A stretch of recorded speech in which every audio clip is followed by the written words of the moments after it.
जय Hind all of you. एक बार आप सभी का वेलकम आपके अपने यूट्यूब चैनल में। तो प्यारे छात्रों, इस वीडियो में हम आपके लिए क्लास 9th का विषय कौन सा, तो विषय विज्ञान का वार्षिक परीक्षा 2024-25 का जो कि आपका चल रहा है प्यारे छात्रों। तो क्लास 9th का वार्षिक परीक्षा पेपर विषय कौन सा है, तो विज्ञान यानी साइंस का पेपर लेके आ चुके हैं। कई बच्चों का कमेंट आ रहा था कि सर क्लास 9th विज्ञान यानी साइंस का पेपर लेके आइए। तो प्यारे छात्रों, फाइनली जो आपका इंतजार था वो खत्म हो चुका है।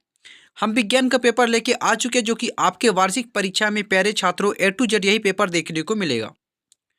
तो प्यारे छात्रों, आपसे एक रिक्वेस्ट है कि हम आपके लिए इतनी बड़ी मेहनत से वीडियो लेके आते हैं, तो आप अभी तक अगर हमारे चैनल को सब्सक्राइब नहीं किए हैं तो चैनल को सब्सक्राइब कर लीजिए, वीडियो को लाइक कीजिए और अपने दोस्तों को ज़्यादा से ज़्यादा शेयर कीजिए।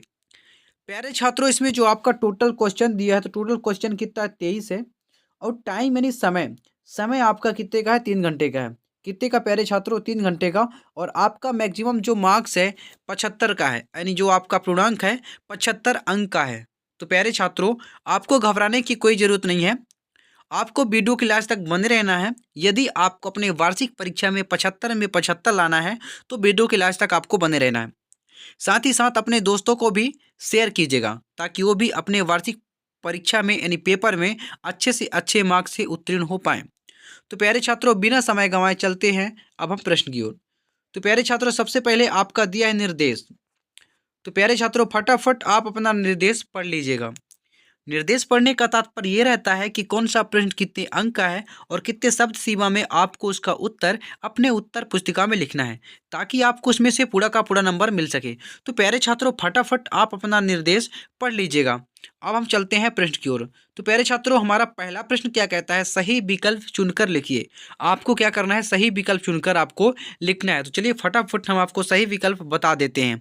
तो फटाफट आप स्क्रीनशॉट ले लीजिएगा या अपने नोट कॉपी में नोट करते जाइएगा, साथ ही साथ याद भी करते जाइएगा, क्योंकि आपके वार्षिक पेपर में ऐसे ही ऑब्जेक्टिव क्वेश्चन देखने को मिलेंगे। हमारा पहला प्रश्न क्या कहता है कि पदार्थ किस अवस्था में कणों के मध्य न्यूनतम रिक्त स्थान होता है। आपसे पूछा है कि पदार्थ की किस अवस्था में कणों के मध्य न्यूनतम रिक्त स्थान होता है। आ में है ठोस, और बी में है द्रव, सी में है गैस और डी में है जल। तो प्यारे छात्रों, इसका जो राइट आंसर हो जाएगा ऑप्शन ए हो जाएगा, यानी ठोस। इसके बाद अगला प्रश्न आपसे क्या पूछा है कि निम्नलिखित में से कौन सा पदार्थ ऊर्ध्वपातित हो पा सकता है। निम्नलिखित में से कौन सा पदार्थ ऊर्ध्वपातित हो सकता है। ए में है नेप्थलीन, बी में है अमोनिया क्लोराइड, सी में है एंथ्रासीन और डी में है उपरोक्त सभी। तो प्यारे छात्रों, इसका राइट आंसर हो जाएगा उपरोक्त सभी, इसका राइट आंसर हो जाएगा। इसके बाद अगला प्रश्न आपसे क्या पूछा है कि आवोगद्रो स्थिरांक में परमाणुओं की संख्या। आपसे क्या पूछा है, परमाणुओं की संख्या पूछा है स्थिरांक में।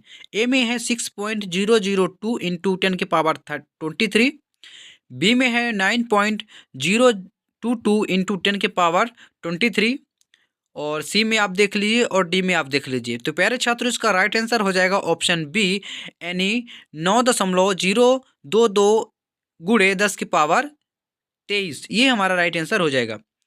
इसके बाद चौथा क्या है प्यारे छात्रों, यानी इलेक्ट्रॉन की खोज किसने की थी। आपसे पूछा है कि इलेक्ट्रॉन की खोज किसने की थी। जे थॉमसन ने, ई गोल्डस्टीन ने, डाल्टन ने या रदरफोर्ड ने। तो प्यारे छात्रों, इलेक्ट्रॉन की जो हमारा खोज है तो किसने की थी, तो जे थॉमसन ने किया था। इसका राइट आंसर हो जाएगा।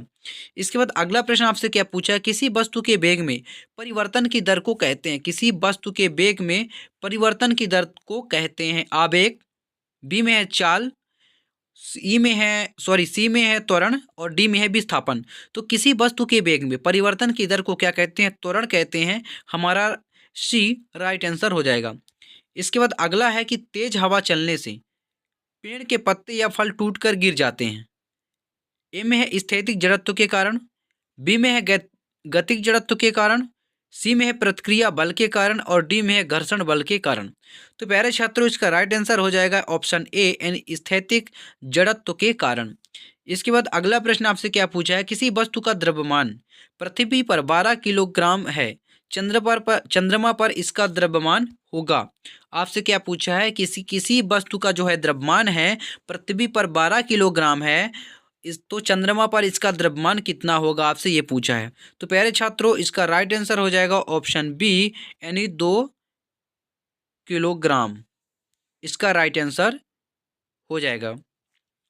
इसके बाद प्यारे छात्रों हमारा अगला प्रश्न आपसे क्या पूछा है कि 1 मीटर द्रव्यमान की वस्तु भी वेग से गतिशील है तो इसकी गतिज ऊर्जा होगी। आपसे क्या पूछा, गतिज ऊर्जा पूछा है। ए में है 1/2 mv², बी में है 1/2 mv²। तो इसका राइट आंसर हो जाएगा ऑप्शन बी। आप देख लीजिए फटाफट और स्क्रीनशॉट भी ले लीजिए। इसके बाद प्यारे छात्रों हमारा अगला प्रश्न आता है, रिक्त स्थान भरिए। यानी आपको क्या करना है प्यारे छात्रों, रिक्त स्थान की पूर्ति करना है। तो चलिए फटाफट रिक्त स्थान की पूर्ति कर लेते हैं। ऑप्शन ए में, प्रश्न क्रमांक ए में क्या पूछा है कि ठोस कार्बन डाइऑक्साइड को नाम से भी जाना जाता है। तो डाइऑक्साइड यानी ठोस CO2, ठोस कार्बन डाइऑक्साइड को डाइऑक्साइड यानी CO2 के नाम से भी जाना जाता है। इसका राइट आंसर हो जाएगा। इसके बाद दूसरे में क्या पूछा है कि टिंडल प्रभाव विलयन द्वारा प्रदर्शित गुण है। तो टिंडल प्रभाव कोलाइड, कौन सा, कोलाइड विलयन द्वारा प्रदर्शित गुण है। टिंडल प्रभाव जो हमारा है तो कोलाइड विलयन द्वारा प्रदर्शित गुण है। इसका राइट आंसर हो जाएगा कोलाइड। इसके बाद तीसरे में क्या पूछा है कि एल्यूमिनियम क्लोराइड का सूत्र है। एल्यूमिनियम क्लोराइड का सूत्र है तो AlCl3 इसका राइट आंसर हो जाएगा।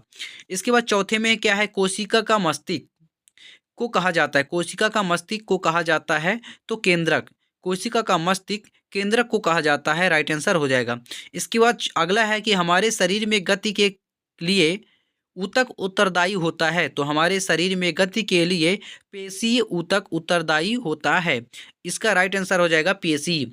इसके बाद अगला है कि प्रति इकाई समय में हुआ विस्थापन कहलाता है। प्रति इकाई समय में हुआ विस्थापन क्या कहलाता है, वेग कहलाता है। इसका राइट आंसर वेग हो जाएगा। इसके बाद किसी वस्तु का उसके जड़त्व की माप है। तो किसी वस्तु का भार उसके जड़त्व की माप है। इसका राइट आंसर क्या हो जाएगा, हमारा भार हो जाएगा। राइट आंसर हो जाएगा। तो फटाफट आप इन क्वेश्चनों का आंसर के साथ साथ आप फटाफट स्क्रीनशॉट ले लीजिए। इसके बाद प्यारे छात्रों अगला प्रश्न आता है, प्रश्न क्रमांक 3 में आपसे क्या पूछा, सही जोड़ी बनाइए। आपको क्या करना है, सही जोड़ी बनाना है। चलिए फटाफट हम आपको सही जोड़ी बता देते हैं। ऑप्शन ए में है, यानी प्रश्न 1 में आपका क्या दिया है, कॉलम ए कॉलम बी। तो फटाफट सही जोड़ी यानी मिलान आपको बता देते हैं। अत्यधिक संपीड हमारा हो जाएगा गैस, और ब्रोमीन का हो जाएगा अधातु प्यारे छात्रों कैल्शियम, और आर्गन हो जाएगा यानी संभारिक हो जाएगा, और लाइसोसोम हो जाएगा हमारा आत्मघाती थैली। इसके बाद फ्लोएम हो जाएगा हमारा भोज्य पदार्थों का संवहन, और गिरती हुई वस्तु का प्रारंभिक वेग हो जाएगा mgh यानी ऑप्शन एच, और माइक्रोफोन हमारा हो जाएगा प्यारे छात्रों श्रवण सहायक युक्ति। श्रवण सहायक युक्ति राइट आंसर हो जाएगा। तो फटाफट आप स्क्रीनशॉट ले लीजिए। इसके बाद प्यारे छात्रों एक वाक्य में उत्तर दीजिए। प्रश्न क्रमांक 4 में आपसे क्या पूछा है कि एक वाक्य में आपको क्या करना है, उत्तर देना है। चलिए फटाफट हम आपको बता देते हैं। तो दाब का मात्रक है, क्या है, दाब का मात्रक क्या है, आपसे ये पूछा तो दाब का मात्रक हो जाएगा पास्कल।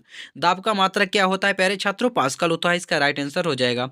इसके बाद स्थिर अनुपात का नियम किसने प्रस्तुत किया था, तो जोसेफ। इसका राइट आंसर फटाफट आप स्क्रीनशॉट ले लीजिए।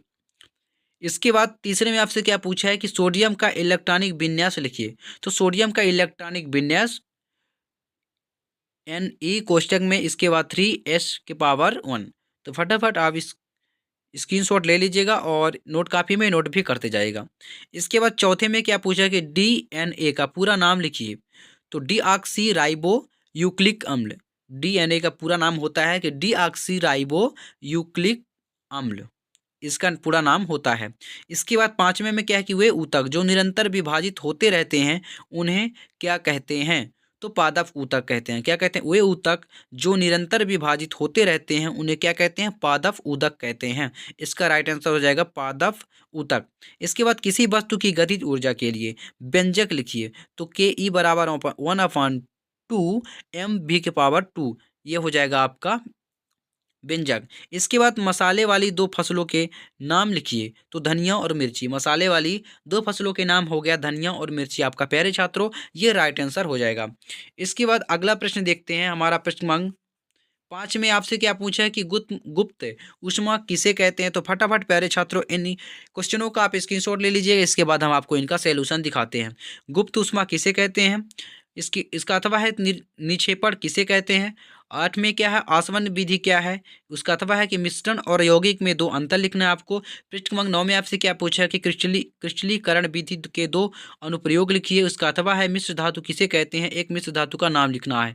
तो फटाफट ये प्यारे छात्रों ये रहा गुप्त ऊष्मा किसे कहते हैं, ये रहा आपका उत्तर। गुप्त ऊष्मा ताप की वह मात्रा होती है, गुप्त ऊष्मा ताप की वह मात्रा होती है जो किलोग्राम द्रव को वायुमंडलीय दाब और द्रव के क्वथनांक पर गैसीय अवस्था में परिवर्तन करने हेतु प्रयोग होती है। इसके बाद इसका अथवा में क्या पूछा था कि निक्षेपण किसे कहते हैं। तो निक्षेपण एक ऊष्मागतिकीय प्रक्रिया है जिसमें कोई गैस ठंडी होकर सीधे ठोस बन जाती है, उदाहरण सिलिकॉन। इसके बाद प्यारे छात्रों ये आसवन विधि क्या है। प्रश्न क्रमांक 6 का आपका जो राइट आंसर है, यानी मिट्टी के तेल एवं पेट्रोल जो परस्पर विलेय हैं के मिश्रण को पृथक करने में प्रयुक्त होती है, क्या कहलाती है, आसवन विधि। इसके बाद अथवे में इसके पे पूछा था कि मिश्रण और यौगिक में 2 अंतर। तो मिश्रण में सहायक पदार्थों के गुण विद्यमान रहते हैं और यौगिक में संघटक तत्वों के गुण बदल जाते हैं। तो प्यारे छात्रों फटाफट ये रहा आपका उत्तर। और मिश्रण जो होता है विषमांगी हो सकते हैं और यौगिक सदैव समांगी होते हैं। तो ये रहा आपका फटाफट उत्तर और फटाफट आप स्क्रीनशॉट भी लेते जाइएगा। इसके बाद प्रश्न क्रमांक 7 का प्यारे छात्रों दो क्रिस्टलीकरण विधि के 2 अनुप्रयोग। तो क्रिस्टलीकरण के 2 अनुप्रयोग ये हो गए समुद्र जल द्वारा प्राप्त नमक को अशुद्ध करने में, और दूसरे में आपसे क्या है, दूसरे में क्या है कि चाशनी में से शक्कर पृथक करने में, और तीसरे में मिश्री बनाने में। तो फटाफट आप स्क्रीनशॉट ले लीजिए। इसके बाद इसका अथवा में पृष्ठ क्रमांक 8 में क्या पूछा था कि मिश्र धातु किसे कहते हैं, एक मिश्र धातु का नाम लिखना है। तो ऐसी धातुएं जिनका 2 या 3 धातुओं में मिश्रण से बनाया जाता है उन्हें मिश्र धातु कहते हैं। क्या कहते हैं, मिश्र धातु कहते हैं। जैसे पीतल, वह जस्ते और तांबे के अनुपात। तो फटाफट आप स्क्रीनशॉट लेते जाइएगा। इसके बाद पृष्ठ क्रमांक 8 का पृष्ठ क्रमांक 8 में हमारा प्रोटॉन के 2 गुण लिखना था। तो प्रोटॉन की रहा ये आपका 2 गुण। फटाफट आप स्क्रीनशॉट ले लीजिएगा प्यारे छात्रों। इसके बाद आता है हमारा क्वेश्चन, इसके अथवा में क्या पूछा था कि समस्थानिक किसे कहते हैं, एक उदाहरण दीजिए। तो समस्थानिक किसी तत्व के ऐसे परमाणु जिनकी परमाणु संख्या समान हो परंतु द्रव्यमान संख्या भिन्न भिन्न हो, उस तत्व को क्या कहते हैं, समस्थानिक कहलाते हैं। क्या कहलाते हैं, समस्थानिक कहलाते हैं प्यारे छात्रों। इसके बाद किसी तत्व के परमाणु जिनमें प्रोटॉन की संख्या समान हो परंतु न्यूट्रॉनों की संख्या भिन्न भिन्न हो, उस तत्व को समस्थानिक कहलाते हैं। प्रोटियम, हाइड्रोजन के 3 समस्थानिक, हाइड्रोजन के कितने समस्थानिक होते हैं, 3 समस्थानिक होते हैं। इसके बाद प्यारे छात्रों ये रहा पृष्ठ क्रमांक 9, यानी रदरफोर्ड परमाणु मॉडल की कमी लिखिए। तो रदरफोर्ड परमाणु मॉडल की कमियां। तो फटाफट आप स्क्रीनशॉट भी साथ ही साथ में प्यारे छात्रों लेते जाइएगा। इसका अथवा में आपसे क्या पूछा था कि संयोजकता किसे कहते हैं, यानी तत्वों के परमाणुओं के परस्पर संयोजन करने की क्षमता को संयोजकता कहा जाता है। किसी भी परमाणु की बाह्यतम कक्षा में पाए जाने वाली इलेक्ट्रॉनों की संख्या संयोजकता कहलाती है। क्या कहलाती है प्यारे छात्रों, संयोजकता कहलाती है। प्रश्न क्रमांक 10 में आपसे क्या पूछा है प्यारे छात्रों, ऊतक किसे कहते हैं, एक उदाहरण दीजिए। क्या पूछा है, ऊतक। क्या पूछा है प्यारे छात्रों, ऊतक किसे कहते हैं, आपको एक उदाहरण लिखना है। इसका अथवा में क्या है, रक्त के 2 कार्य लिखिए। इसके बाद प्रश्न क्रमांक 11 में आपसे क्या पूछा है, फ्लोएम और जाइलम में 2 अंतर लिखना है आपको। तो प्रश्न क्रमांक 10 का ये रहा उत्तर, यानी ऊतक किसे कहते हैं, एक उदाहरण दीजिए। कोशिकाओं के समूह को जिसकी उत्पत्ति समान होती है और समरूप कार्य करते हैं ऊतक कहते हैं। उदाहरण इनके आकार एवं आकृति में समानता हो या असमानता हो, उत्पत्ति एवं कार्य समान होते हैं। इसके अथवा में क्या पूछा था प्यारे छात्रों, रक्त के 2 कार्य। तो रक्त के 2 कार्य, रक्त वह तरल पदार्थ या द्रव है जो रक्त वाहिनियों में प्रभावित होता है। दूसरे में क्या यह है, वांछित भोजन के क्षुदांत छोटी आंत, कौन सी, छोटी आंत से शरीर के अन्य भागों तक ले जाता है।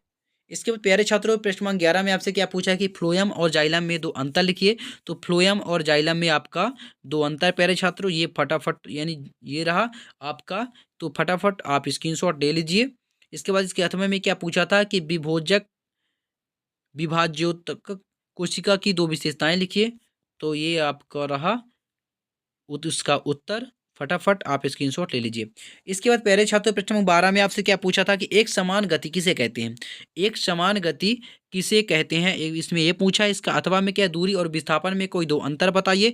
प्रश्न नंबर 13 में आपसे क्या पूछा है, न्यूटन का गति संबंधी द्वितीय नियम लिखना है। उसका अथवा में क्या है, प्यारे छात्र किसी चलती हुई वस्तु को कैसे रोका जा सकता है। किसी चलती हुई वस्तु को कैसे रोका जा सकता है। तो एक समान गति किसे कहते हैं। दूरी यानी आपका ये एक समान गति, यानी एक समान गति जब कोई वस्तु समान अंतराल में समान दूरी तय करती है तो उस वस्तु की गति को एक समान गति कहती हैं। उदाहरण पृथ्वी के चारों ओर चंद्रमा की गति। उसका अथवा में दूरी और विस्थापन में आपको क्या पूछा है, अंतर अंतर बताना है। तो दूरी वस्तु द्वारा तय किए गए पथ की लंबाई को क्या कहते हैं प्यारे छात्रों, दूरी कहते हैं। विस्थापन का परिणाम दूरी से कम अथवा बराबर हो सकता है। दूरी यह अदिश राशि है और विस्थापन यह सदिश राशि है। कौन सी राशि है प्यारे छात्रों, विस्थापन सदिश राशि है। इसके बाद प्रश्न नंबर 13 का ये रहा उत्तर प्यारे छात्र, न्यूटन के गति संबंधी द्वितीय नियम यानी किसी वस्तु के रेखीय संवेग में परिवर्तन की दर वस्तु पर आरोपित बाह्य बल के समानुपाती होती है। क्या होती है, समानुपाती होती है। किसी द्रव्यमान की वस्तु पर F बल लगाने से M उसमें त्वरण उत्पन्न यानी उसमें त्वरण उत्पन्न हो जाता है। त्वरण उत्पन्न हो तो F बराबर क्या हो जाएगा प्यारे छात्रों, ma। तो ये रहा है आपका उसका नियम। इसके बाद अथवा में क्या पूछा, किसी चलती हुई वस्तु को कैसे रोका जा सकता है। अपनी गति के विपरीत दिशा में सही समय के लिए लगाया गया कोई भी बल वस्तु को रोक देता है। उदाहरण के लिए एक चट्टान पर कार्य करने वाला गुरुत्वाकर्षण बल लंबवत ऊपर की ओर फेंका जाता है। प्यारे छात्रों प्रश्न नंबर 14 का ये रहा हमारा उत्तर। प्रश्न नंबर 14 में आपसे क्या पूछा, निम्नलिखित में से किसका जड़त्व अधिक है और क्यों, आपको इसमें ये पूछा है। तो 14 का उत्तर पत्थर का, ए में हो जाएगा option A, question number A में पत्थर का और 2 में हो जाएगा रेलगाड़ी का। इसका अथवा में क्या पूछा था कि संतुलित बल किन्हें कहते हैं। आपसे क्या पूछा, संतुलित बल किन्हें कहते हैं। तो वह बल जो किसी वस्तु पर लगने से उस वस्तु की गति में कोई परिवर्तन नहीं करते, अर्थात परिणाम बल शून्य हो तो वस्तु पर लगने वाले सभी बल संतुलित बल कहलाते हैं। क्या कहलाते हैं प्यारे छात्रों, बल कहलाते हैं। इसके बाद मुक्त प्रश्न नंबर 15 में आपसे क्या पूछा कि मुक्त पतन से क्या आशय है। क्या किसे मुक्त पतन से क्या आशय है, आपसे ये पूछा है कि जब भी कोई वस्तु गिरती है वह वस्तु मुक्त पतन में होती है, क्योंकि ये वस्तु पृथ्वी के आकर्षण अर्थात गुरुत्वाकर्षण के कारण पृथ्वी की ओर खींचती है, तो वह वस्तु मुक्त पतन में होती है। इसका त्वरण मान जो होता है 9.8 मीटर सेकेंड के पावर -2 होता है। इसके बाद इसका अथवा में क्या पूछा है कि उत्प्लावकता क्या है। आपसे क्या पूछा है प्यारे छात्रों कि उत्प्लावकता क्या है। तरल पदार्थ यानी गैस तथा द्रव की वह गुंज जिसके कारण किसी वस्तु को उसमें डुबाए जाने पर वस्तु पर ऊपर की ओर एक बल आरोपित करता है, तो क्या कहलाता है, उत्प्लावकता कहलाता है। इसके बाद प्यारे छात्र प्रश्न नंबर 16 का उत्तर, इन वस्तु के द्रव्यमान और भार में क्या अंतर है, आपसे ये पूछा है। तो वस्तु के द्रव्यमान में और भार में आपका अंतर पूछा था।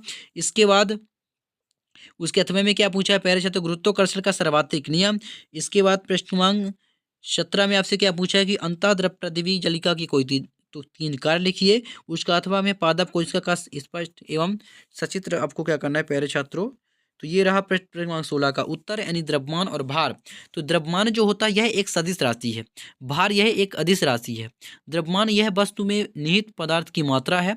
भार यह वह बल है जिस बल से पृथ्वी किसी वस्तु को अपनी ओर क्या करती है, आकर्षित करती है। तो फटाफट प्यारे छात्रों आप स्क्रीनशॉट ले लीजिए। इसके बाद प्रश्न क्रमांक 17 में आपसे क्या पूछा है कि अंत पृथ्वी जलिका की 3 कार्य आपको लिखना है। तो चलिए फटाफट, ये रहा आपका गुरुत्वाकर्षण का सर्वाधिक नियम, इसका अथवा का। तो फटाफट प्यारे छात्रों स्क्रीनशॉट भी ले लीजिएगा। इसके बाद यह बल दोनों पिंडों के द्रव्यमानों के गुणनखंडन के समानुपाती तथा उनके बीच की दूरी के वर्ग के बीच क्रमानुपाती होता है। इसके बाद ये रहा प्रश्न क्रमांक 17 का आपका उत्तर। तो फटाफट आप स्क्रीनशॉट भी लेते जाइएगा प्यारे छात्रों। ये रहा प्रश्न क्रमांक 17 का उत्तर ये। इसके बाद प्रश्न क्रमांक 18 देख लेते हैं। 18 में क्या पूछा था कि ऊर्जा संरक्षण के नियम क्या हैं।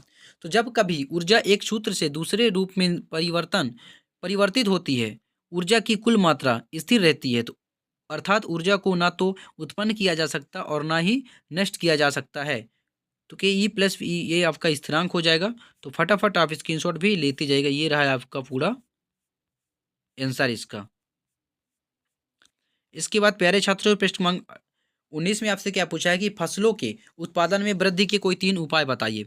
फसलों के उत्पादन के वृद्धि में आपको क्या करना है, कोई 3 यानी खाद और उर्वरक, यानी पृष्ठ क्रमांक आपका ये जो अतवे का है अंतर, तो फटाफट आप देख लीजिए 19 का आपका ये रहा उत्तर। इसके बाद प्यारे छात्रों, निम्नलिखित के सूत्र लिखिए। पृष्ठ क्रमांक 20 में आपके क्या करना है, निम्नलिखित के सूत्र आपको लिखना है। सोडियम डाइऑक्साइड, एल्युमिनियम ऑक्साइड और सोडियम सल्फाइड, कैल्शियम कार्बोनेट और सोडियम ऑक्साइड। तो फटाफट सोडियम ऑक्साइड, तो फटाफट आप देख लीजिए और स्क्रीनशॉट भी ले लीजिए। इसके बाद इसका अठवें में क्या पूछा कि डाल्टन के परमाणु के सिद्धांत के मुख्य बिंदु।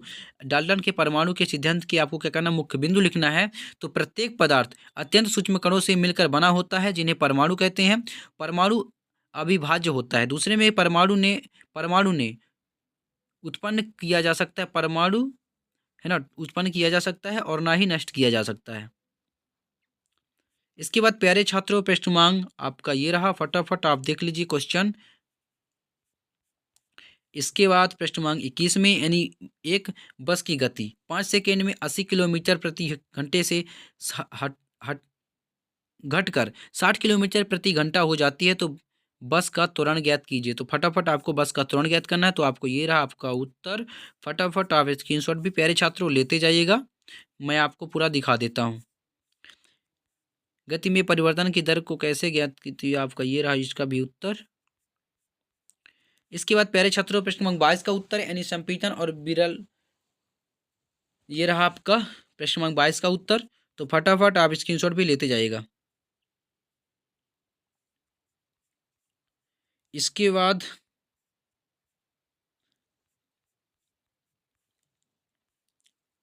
एक मनुष्य किसी चट्टान के पास ताली बजाता है और उसकी प्रतिध्वनि के पश्चात सुनाई देती है। यदि ध्वनि की चाल 25, तो ये आपका क्वेश्चन रहा। तो आपका ये फटाफट आपका मैं आपको इसका सॉल्यूशन भी आपको ये रहा दिखा देता हूँ प्यारे छात्रों। तो प्यारे छात्रों, आशा करता हूँ कि आपको वीडियो पूरा समझ में आ गया होगा। अगर वीडियो पूरा समझ में आ गया होगा तो वीडियो को लाइक कीजिएगा और चैनल को सब्सक्राइब कीजिएगा।